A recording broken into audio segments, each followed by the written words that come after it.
ಅದಕ್ಕೆ ನೀನ್ಯಾರು?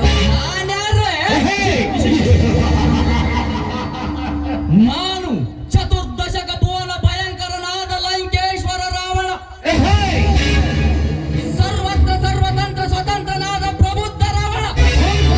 ಎಲ್ಲ ಬ್ರಹ್ಮಾಂಡ ತಂಡೋಪತಂಡಗಳನ್ನೇ ಚಂಡಾಡಬಲ್ಲ ಗಂಡು ದಾಳಿಗರಿಗೆ ಮಂಡರ ನಾಯಕನಾದ ಗಂಡೆಡೆಯ ಗಂಡರ ಗಂಡನಾದ ಪ್ರಚಂಡ ರಾವಣ.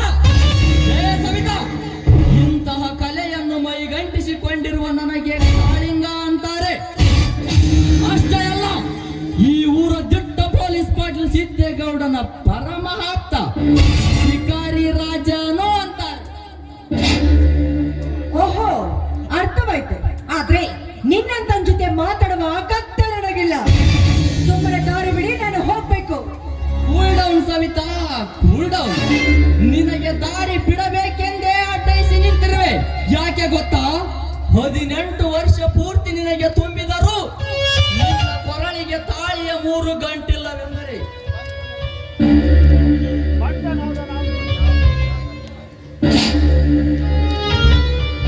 ಬಂಟನಾದ ನಾನು ನಿನ್ನ ನೆಂಟಸ್ತಿಕೆ ಬೆಳೆಸಬೇಕೆಂದು ನಿಂತಿರುವೆ.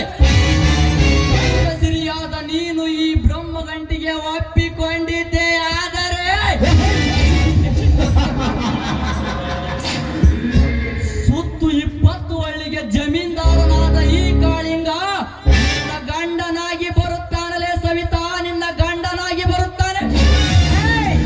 ಮುಚ್ಚ ಬಾಯಿ ಆಯ್ವೇಕೆ ಅಂತವ್ರೆ. ದಾರಿ ಹಿಡಿದು ಹೋಗುತ್ತಿರುವ ಒಂಟಿ ಹೆಣ್ಣು ತಡೆದು ನಿಲ್ಲಿಸಿ ಮದುವೆ ಆಗ್ತದೆ ಅಂತ ಬೊಗಳ್ತಾ ಇದೆಯಲ್ಲ. ನುಡಿದ ನಿನ್ನ ನಾಲ್ಗೆಯನ್ನು ಸೇರಿ ಬಿಟ್ಟನು ಬಲಿ ಎತ್ತರ. ಕೊರಳಿಗೆ ಹಾವು ಸುತ್ತಿಕೊಂಡ ಹರನೆ ಒಂದು ಕ್ಷಣ ನಡುಗಿದಾಗ ಈ ಕಾಳಿಂಗನಿಗೆ ನೀ ಎತ್ತಲದ ಹೆಣ್ಣು ಸವಿತಾ.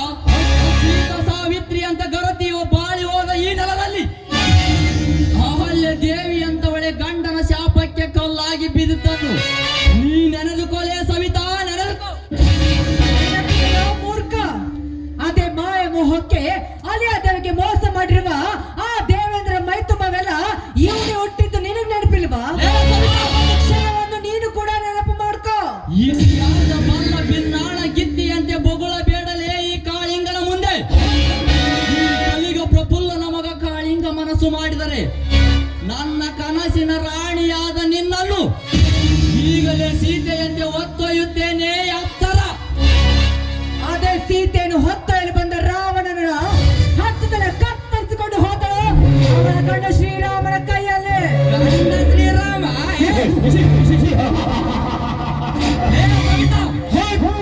ಗಂಡ ನಿಲ್ಲದೆ ನಿನ್ನನ್ನು ತುಂಡು ಬಟ್ಟೆ ಇಲ್ಲದೆ ನಿಲ್ಲಿಸಿ ಮಲ್ಲಿಗೆಯಂತೆ ಮೈಮನ ತುಂಬಿರುವ ಈ ನಿನ್ನ ನಿತಂಬಳವನ್ನು ಚಪ್ಪಲಿಸಿ ಆ ಬಿಸಿ ಹೊಪ್ಪುಗೆಯಲ್ಲಿ ನಿನ್ನನ್ನು ಹಪ್ಪಿ ಸಪ್ಪಿ ಪರಿತುಳಿಸುವೆ ಈ ತಾಳಿ ಕಟ್ಟಿ. ಬಾರಲೇ ಸವಿತಾ, ಬಾ. ನನ್ನ ಗಂಡ ಎಲ್ಲಿಂದ ಬರ್ತಾನೆ? ಬರ್ತಾನ ಬಂಡ. ಒಪ್ಪತ್ತಿಗೆ 20 ರೊಟ್ಟಿ ತಿಂದು ತುಪ್ಪದಲ್ಲಿ ಕೈ ತೊಳೆದು ಹಿಂಡು ಕುರಿ ಹಾಲು ಕುಡಿದು ಗಂಡುಗಳಿ ವೀರ ಪರಶುರಾಮನ ಕೊಟ್ಲೆಯನ್ನು ತೆಗೆದುಕೊಂಡು ಬಂಡ ರುಂಡವನ ಚಂಡಾಡಲು ಬಂದೇ ಬರ್ತಾನೆ ನನ್ನ ಗಂಡನಾಗಿ. ಗಂಡ ನಿಲ್ಲದೆ ಬಾಯಿ ಮಾಡಿ ಬೆದರಿಸುವ ಎಲೆ ಯಾವ ಕಡೆಯಿಂದ ಎದ್ದು ಬರ್ತಾನೆ ಆ ನಿನ್ನ ಸೆಂಡ